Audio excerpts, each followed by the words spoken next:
The American Revolution. When King George III took the British throne in the 1760s, Britain's 13 American colonies were doing well.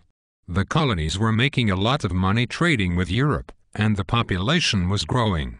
Colonists were beginning to think of themselves less as British citizens and more as Americans. However, the colonists still had to obey British laws.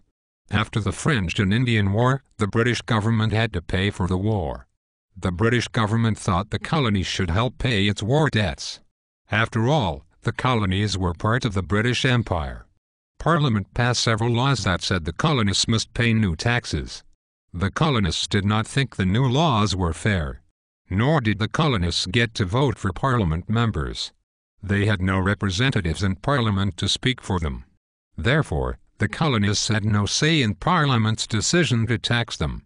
If the colonies were not represented in Parliament, why should Parliament be able to tax them? Many colonists said, "No taxation without representation," and refused to pay taxes. Britain sent soldiers to the colonies. Several incidents happened between British soldiers and the colonists in Massachusetts. A group of colonial leaders voted to raise an army and defend the colonies against Britain. This group was called the Second Continental Congress. Patrick Henry, John Adams, Benjamin Franklin, and other American leaders talked about what the colonies should do. They liked the ideas of Enlightenment thinker John Locke. Let me repeat that John Locke. Once more, John Locke.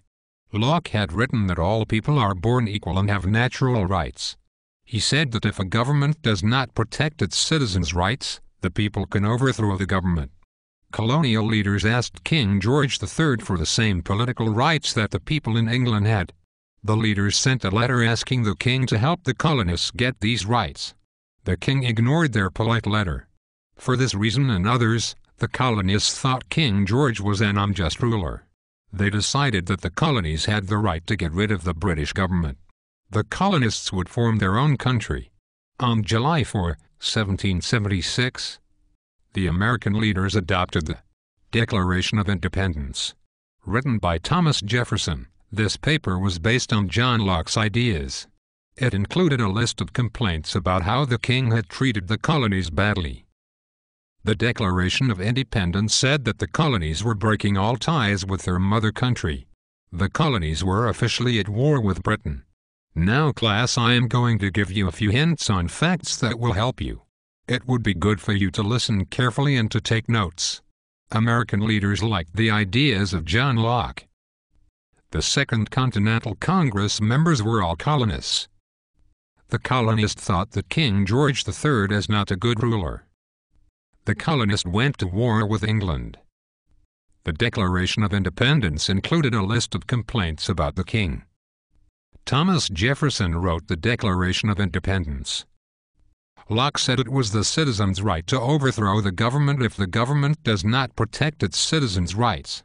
Americans signed the Declaration of Independence on July 4, 1776.